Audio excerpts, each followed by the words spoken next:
Ada sedikit berita baik untuk penerima SARA 2026, terutama sekali bagi mereka yang baru saja disahkan sebagai miskin ataupun baru saja disahkan sebagai miskin tegar sewaktu semakan 30 April 2026.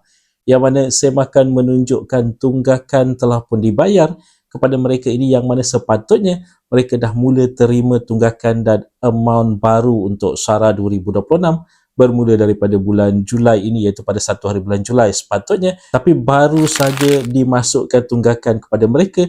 Jadi sekarang ini baki terkumpul dalam MyCard mereka, dah kelihatan untuk tunggakan-tunggakan yang sepatutnya diterima.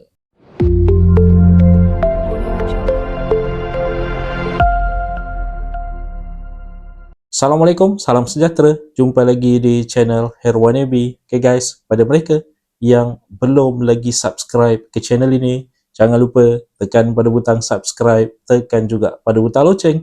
Thank you guys. Okay, semakan terkini menunjukkan mereka yang sepatutnya terima amount SARA kasih baru terima sebenarnya, yang mana mereka ini baru saja disahkan sebagai miskin ataupun baru saja disahkan sebagai miskin tegar pada penghujung bulan April, 30 hari bulan April.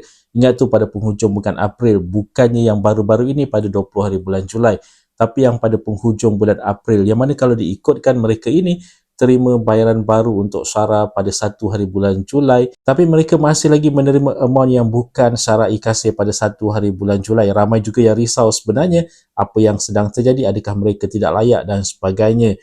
Dan baru-baru ini tunggakan untuk mereka ini telah pun dibayar. Sebagai contoh, mereka yang penerima untuk SARA STR atas kategori isi rumah dan mereka ini dah disahkan sebagai miskin ataupun dah disahkan sebagai miskin tegar pada 30 hari bulan April 2026 baru-baru ini, sepatutnya menerima RM200 pada 1 hari bulan Julai, tapi mereka hanya terima RM100, dan tunggakan untuk mereka ini bermakna tunggakan untuk bulan April, Mei, Jun dan Julai. Ada 4 bulan tunggakan dengan jumlah keseluruhan RM400, kerana setiap bulan mereka hanya terima RM100, walhal sepatutnya terima RM200. Jadi 100, 200, 300, 400.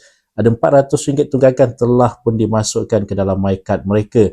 Jadi kepada mereka yang terlibat dah boleh mula semak di sara.gov.my. Anda akan melihat tambahan amount untuk tunggakan yang sepatutnya anda terima sebelum ini.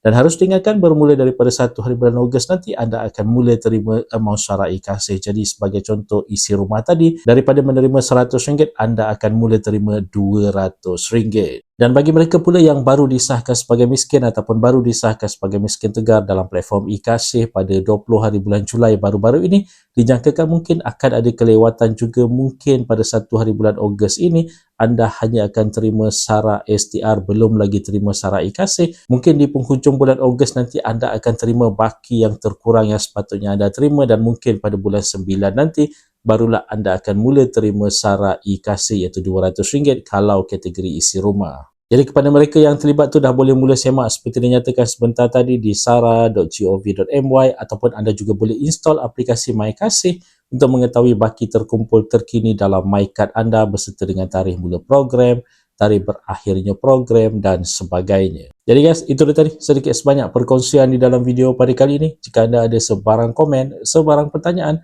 anda boleh tinggalkan di ruangan komen di bawah. Dan kepada mereka yang belum lagi subscribe ke channel ini, jangan lupa tekan pada butang subscribe, tekan juga pada butang loceng. InsyaAllah kita berjumpa lagi di video yang akan datang. Stay safe, stay healthy. Assalamualaikum.